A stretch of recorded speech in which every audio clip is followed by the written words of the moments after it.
The sound of shattering crystal cut through the laughter and cigar smoke of the Callaway penthouse like a blade, and the gasp that followed didn't come from the woman whose champagne flute had just exploded against the marble floor. It came from the round-faced, heavy-set catering assistant who had stumbled into her. Vera Okonkwo had been working the Callaway Industries anniversary dinner for exactly 2 hours and 40 minutes when everything in her life changed direction. She was 26 years old, 5 feet 4 inches tall, and 273 pounds of a woman who had learned very early that the world was not designed with her in mind. Not the chairs with the narrow armrests, not the revolving doors that required her to turn sideways, not the uniforms that catering companies ordered in sizes that assumed their staff were all cut from the same narrow template. Vera wore her black catering blouse with the 2 bottom buttons pulled taut across her middle, and she moved through the glittering crowd of Chicago's wealthiest citizens with the practiced invisibility of someone who had spent years perfecting the art of being overlooked. She needed this job. She needed every job she could get. Her younger brother, Tobias, was 17 and just barely keeping his grades above the threshold required for his scholarship application. Their mother had been on disability since a warehouse accident 3 years ago, and the apartment in Pilsen had a heating system that wheezed and rattled but rarely produced actual warmth between November and March. Vera worked catering gigs on weekends, handled data entry remotely during the week, and occasionally picked up overnight shifts at a hotel front desk when the regular girl called in sick. She slept less than she should, and ate more than she meant to because exhaustion and stress made her reach for the things that felt like comfort, and comfort was the only luxury she could reliably afford. She had not dropped the tray on purpose. The heel of her sensible black flat had caught the edge of an uneven seam in the marble where 2 slabs met imperfectly beneath an ornate side table, and her entire center of gravity had lurched forward. The tray had tipped. 6 crystal flutes had cascaded off the edge in a glittering shower, and one of them had struck the floor directly in front of Genevieve Ashworth. Genevieve Ashworth was 31 and stunning in the way that women who have never worried about money tend to be. Effortlessly, almost aggressively. She was the daughter of Harrison Ashworth, the patriarch of Ashworth Capital, and the recently announced fiancée of Nikolai Callaway, which made her the most important woman in the room by every metric that mattered to the people in it. Her gown was pale gold, her jewelry was understated and astronomical, and her expression, when she turned to look at Vera, was the particular kind of contempt that does not bother to raise its voice. "Do you have any idea what these floors cost?" Genevieve said, looking down at the broken glass as though Vera herself were a piece of it. "I'm so sorry, Miss Ashworth." Vera crouched, reaching for the larger pieces with her bare hands before she remembered that she was supposed to have gloves on. She had taken them off earlier because the humidity from the kitchen had soaked through them and made her fingers slip. "Don't touch it." Genevieve's voice went sharp. "You'll bleed on the rug."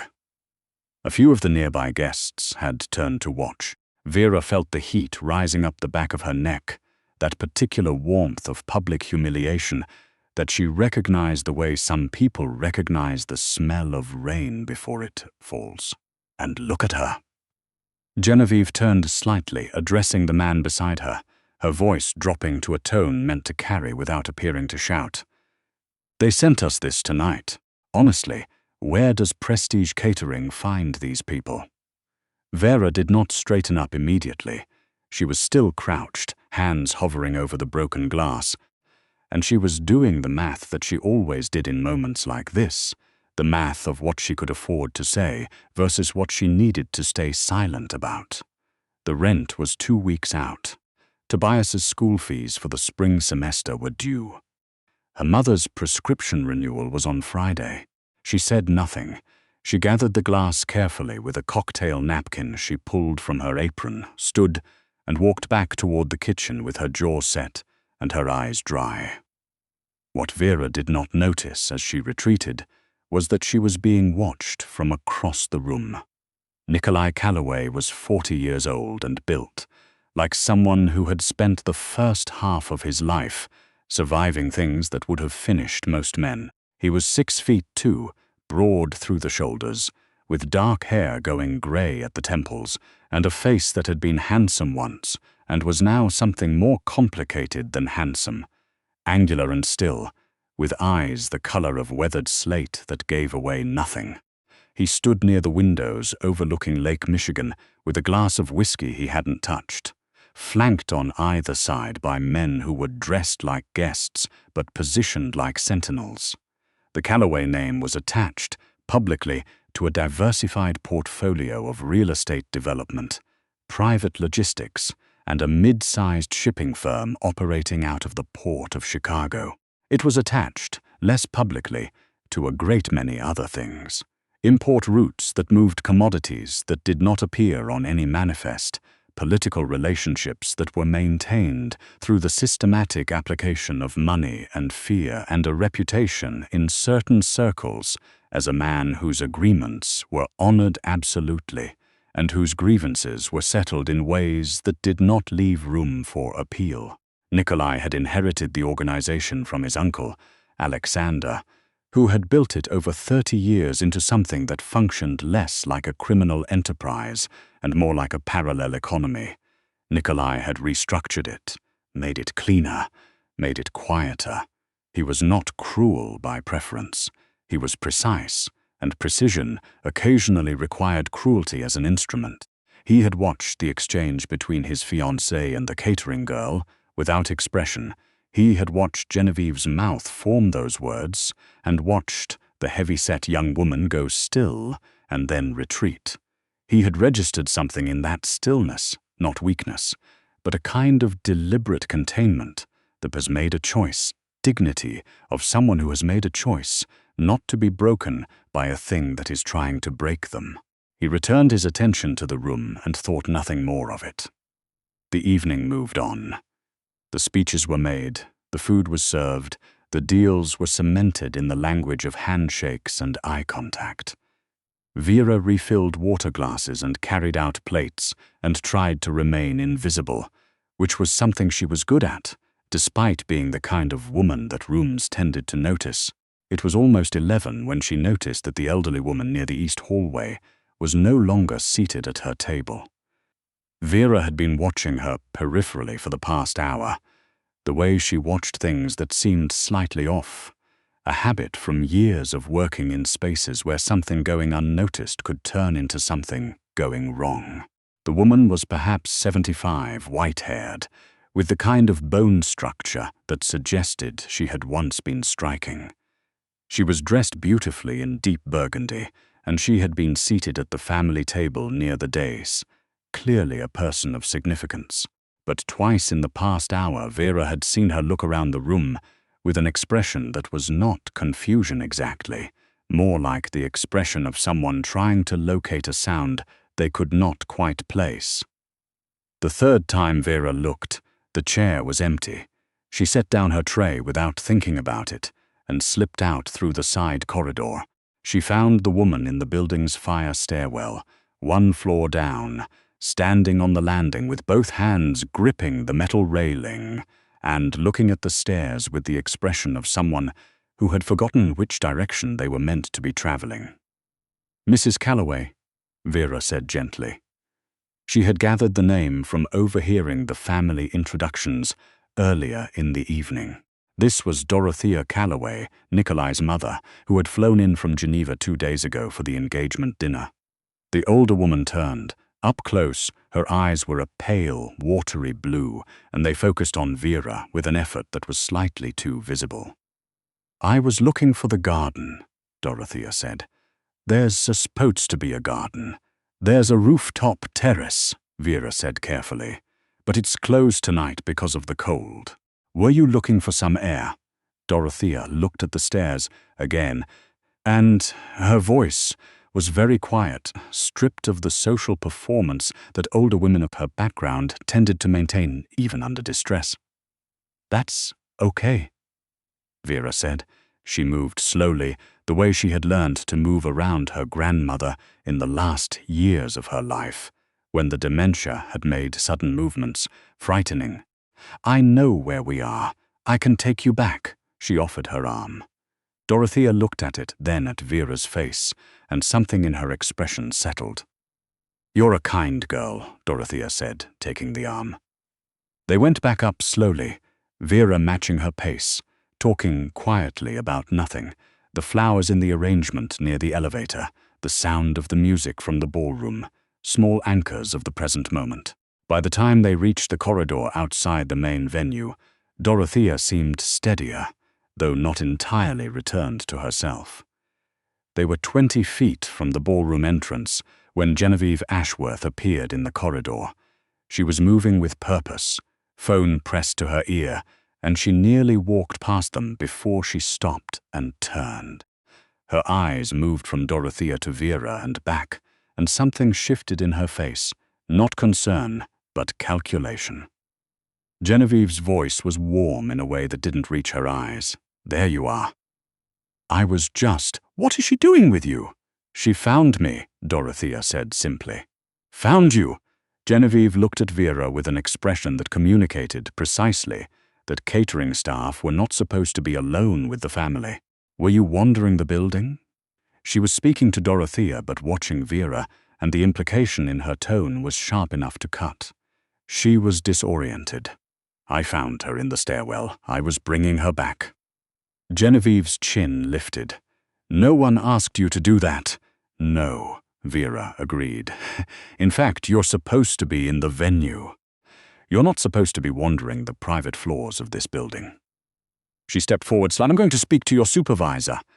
"That's your right," Vera said.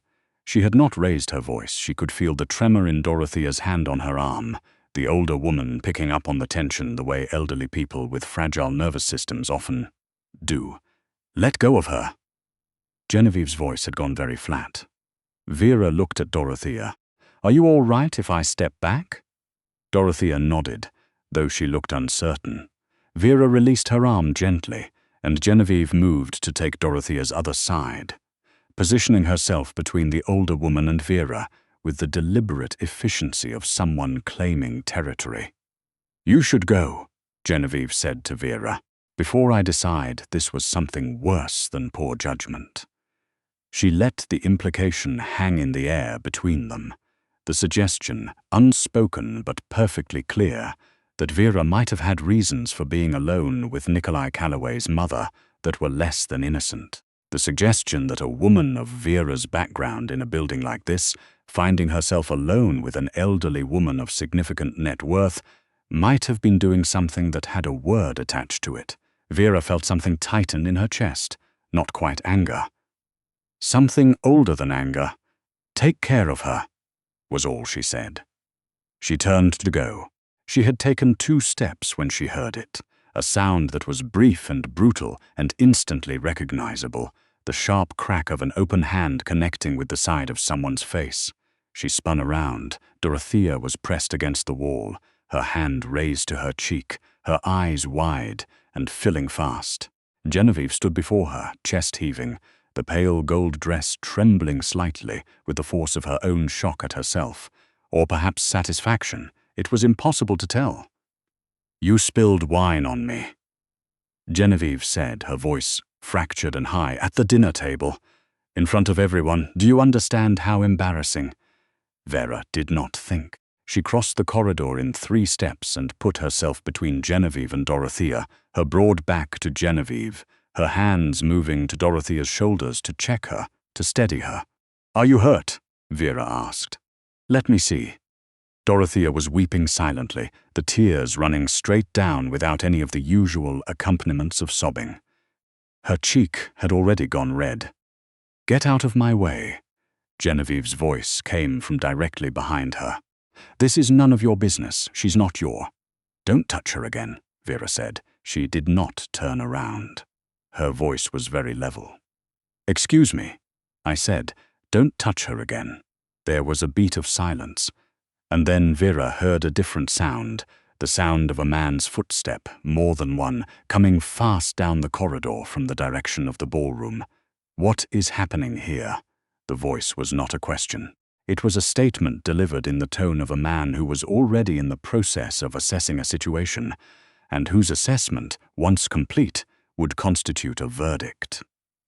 Vera turned. Nikolai Calloway stood at the end of the corridor with two men she recognized from the security detail stationed at the venue entrance. His face was unreadable in the precise way that the faces of men who have made many consequential decisions tend to be unreadable, not blank, but controlled, the way a river looks calm from above when the current below is doing something else entirely. His eyes moved across the scene. They landed on his mother's face, on the red rising across her cheek, on the tears. They moved to Genevieve. They moved to Vera, standing with her back slightly angled toward Dorothea, still positioned between the older woman and any further harm. "Nico." Genevieve moved toward him, her voice finding a register that was simultaneously aggrieved and placating. "Your mother, she's been acting confused all evening. And this woman," she gestured at Vera, "this catering girl was alone with her. I don't know what she was doing, but when I came to find her, your mother got upset and—" "Come here, Mom." Nikolai's voice did not rise.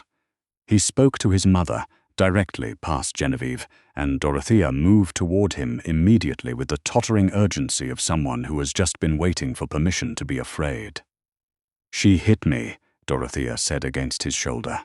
"The beautiful girl. She hit me." The corridor was very quiet. Nikolai held his mother with one arm and looked at Genevieve over her head, and what was in his face was not the fury of a man who is about to lose control. It was something worse. It was the absolute stillness of a man who has already decided. "She started it," Genevieve said. Her voice had climbed slightly. She was getting hysterical. "And I barely touched her. Bernard." Nikolai spoke to one of the men behind him. "Call Dr. Renata Voss. Have her meet us in the residence suite." He looked at the second man. "Make sure Miss Ashworth's things are collected from the venue and brought to the lobby. She'll be leaving tonight. Nico." Genevieve stepped forward. "We're done." He said it without looking at her. "Harrison will receive a call in the morning. The merger discussion is separate from this. I'll honor the business arrangement, but the engagement is finished. You are ending our engagement because of—" Genevieve's voice broke somewhere between disbelief and fury. "Because of a fat catering girl who had no business being in this corridor in the first place." Nikolai turned, finally, to look at her directly. The expression on his face would be one that people who witnessed it would later struggle to describe accurately. It was not anger. It contained no heat at all. "Get out of my building," he said. Genevieve stared at him for 3 full seconds.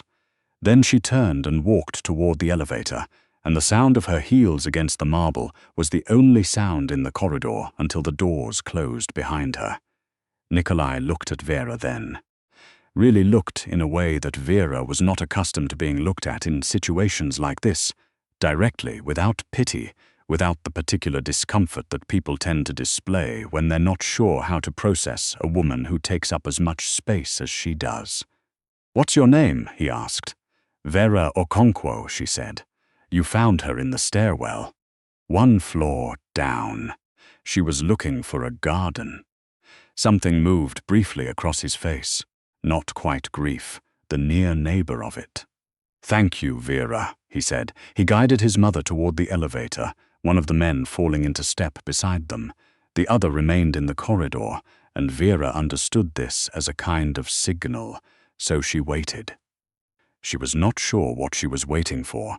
What she was not prepared for was the moment, 4 minutes later, when the elevator opened again, and Nikolai stepped back out alone.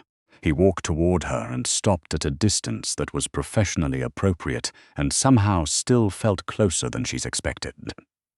"Are you all right?" he asked. Vera blinked. "I'm sorry. You put yourself between my mother and that woman. I want to know if you're all right. "I'm fine," Vera said, which was true in the physical sense. The interaction had left her shaken in ways she was not going to discuss in a corridor with a man she had known for approximately 8 minutes. "Genevieve was accusing you," he said, "of something. Before I arrived. She was implying I'd been alone with your mother for reasons that weren't what they were." Vera said it plainly. She had gotten past the point in her life of softening things for the comfort of other people. Nikolai nodded once. "I know what she was implying." He was quiet for a moment. "My mother has been getting worse over the past year. We keep it contained. It's not something I share outside of the household." "I understand," Vera said. "I won't mention it." He looked at her steadily.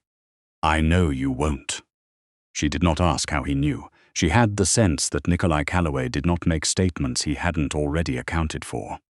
"You can go back to work," he said. "You'll be paid for the full evening, regardless of what time you leave.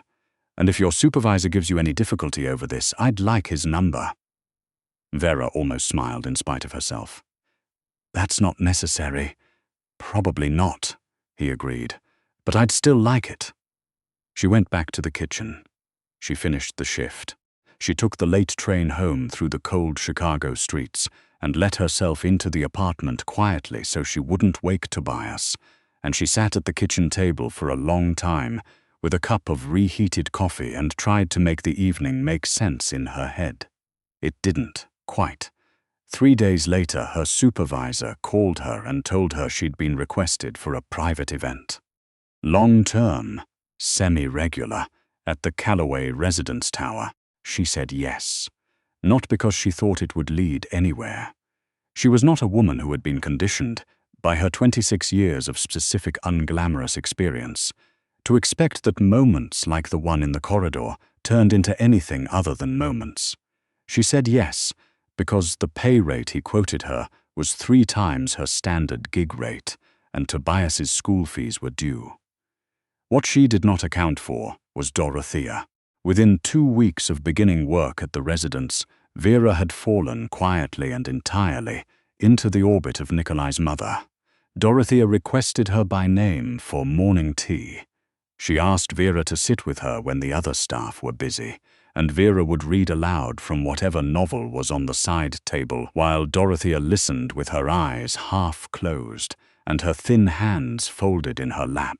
Vera learned which topics grounded her: her late husband's garden in Geneva, the smell of her own mother's kitchen, music from a particular decade of her youth, and which topics sent her drifting back into the fog. Vera rearranged the medication schedule quietly so the doses aligned with Dorothea's natural rhythms rather than the arbitrary times someone had set months ago. She moved a framed photograph of Nikolai as a boy to the bedside table so that Dorothea would see it when she first woke, before the disorientation of the morning could fully take hold. Dorothea called her Vera, and sometimes called her other names, and sometimes held her hand without saying anything, and Vera let her. Nikolai noticed. He was rarely home during the day, and when he was home, he existed in a specific register, contained, efficient, surrounded by men who needed things from him and phones that rang, and decisions that could not wait. But occasionally in the late afternoon, Vera would pass an open doorway and find him stopped outside his mother's sitting room, watching through the gap, watching Vera sit with her and read to her and make her laugh at something small, and his face in those unguarded moments was a different thing entirely from the face he showed the rest of the world. He started finding reasons to speak to her, not in obvious ways. Nothing that she could point to and say definitively that this was a thing that was happening. He would stop in the kitchen when she was preparing Dorothea's afternoon tray and ask how his mother had been that day. He would mention, almost in passing, that she should feel free to take any of the books from the library for Dorothea, or for herself. Once, he noticed she was favoring her right foot, an old compression issue that flared in cold weather. And the following morning a physician had been scheduled to visit as part of a general staff wellness review, which Vera understood had been created specifically for her benefit, and which she accepted without comment because she was not in a position to be proud about her feat. She was not naive about what she was. She was a full-figured woman from a working-class family with a community college degree and no particular advantages beyond a willingness to work hard and a capacity to be present with people in ways that others found difficult. She was not in the habit of constructing narratives around men who occupied a different stratum of the world entirely. She had watched enough of her friends build hope out of insufficient material and then live in the rubble of it. But something was happening, and she was not able to entirely not notice it. It was on a Tuesday in February, during what began as a routine afternoon, that the shape of everything changed. Dorothea had been having a difficult morning. The disorientation came in waves, and today the wave had arrived early and stayed.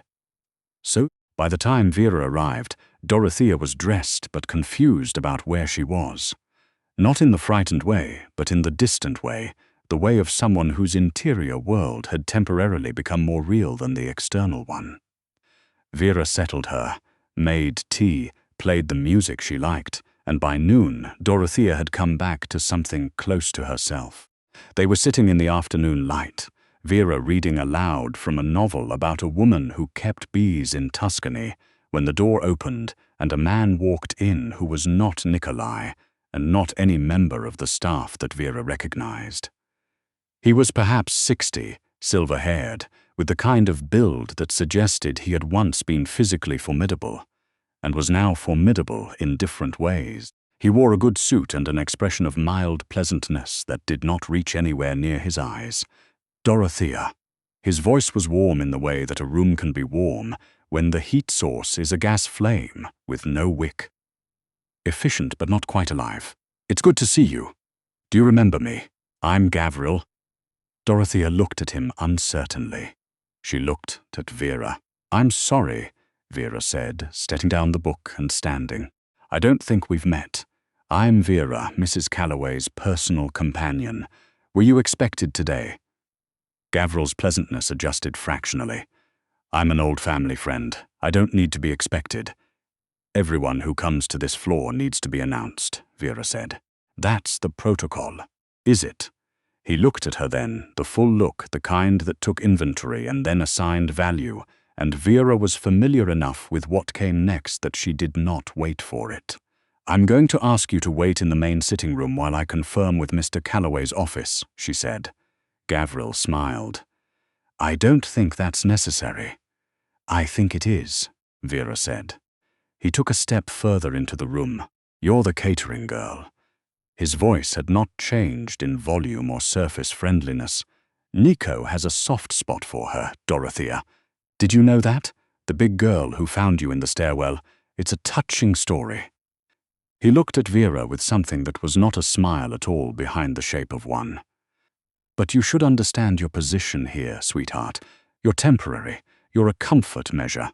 And there are things happening in this family that are well above your pay grade, and well above your weight class. Vera looked at him steadily. I'm going to call Mr. Calloway now, she said. Please wait in the outer room. She did not look away from him, and she did not move out of the space between him and Dorothea. For a moment, nothing happened. Then Gavril made a small sound that was not quite a laugh, and turned and walked back out of the room. Vera called the number she had been given for emergencies. It was answered in 2 rings. She said, There's a man named Gavril on the private floor. He came in without being announced. He said he's a family friend. Then Nikolai said, very quietly. Nikolai said, Don't let him back in the room. I'm on my way.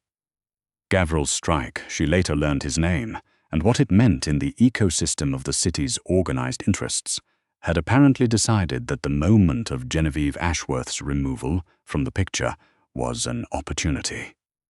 The Calloway-Ashworth engagement had carried with it a set of business agreements that benefited his particular operations significantly. Its dissolution had created what he considered a negotiating vacuum, and he had come to the residence to speak to Dorothea directly, knowing that Nikolai's documented devotion to his mother was a known pressure point. What he had not accounted for was Vera. Nikolai arrived in 14 minutes, which Vera later understood meant he had been moving at a speed inconsistent with routine. He arrived with 3 men who were not part of the usual household security. He looked at Vera first, not at his mother, not at the door, not around the room. He looked at Vera, and something moved through his face that was over very quickly, but that she registered in the way that you register things that matter even when you don't yet know why they matter. "She's fine," Vera said. "He didn't get close." Nikolai nodded. He went to his mother, crouched beside her chair, spoke to her in a low voice in the mix of English and something older that he used only with her. Dorothea touched his face the way mothers touch the faces of children they are grateful to still be able to see. He stayed with her for 20 minutes. Then he came and found Vera in the kitchen, where she was washing cups because she needed something to do with her hands. "What did he say to you?" Nikolai asked. She told him. All of it, including the part about her weight, including the word he had used. Sweetheart, and the way it had been aimed. She told him plainly, because she was past the point of performing equanimity about being dismissed in that particular way. Nikolai listened without interrupting. When she finished, he was quiet for a moment. "He's not wrong that you're temporary," he said, and Vera felt something contract in her chest. "By the original terms of what I offered you, I need to fix that."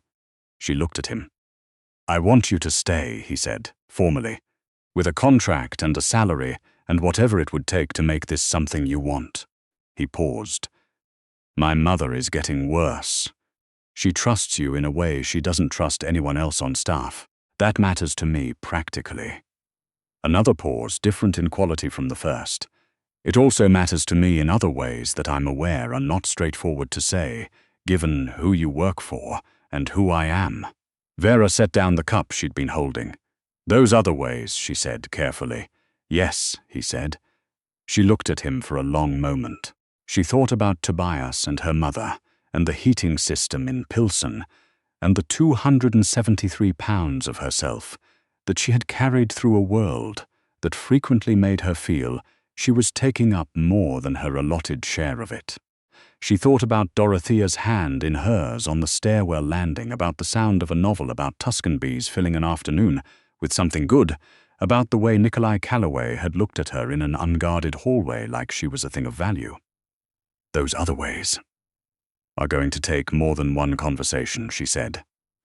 "I know," he said. "I have time." She looked at him. "So do I," she said. What Gavril's strike had intended as a pressure point had become something else entirely. Had illuminated for Nikolai, with the precision of a thing suddenly and clearly seen, what and who in his life was indispensable. The elegant, calculated machinations of a man who had spent decades treating people as leverage had managed to produce, in its failure, something he had not anticipated. Vera Okonkwo had come to the Calloway residence to pour tea and read aloud and keep a fading woman tethered gently to herself.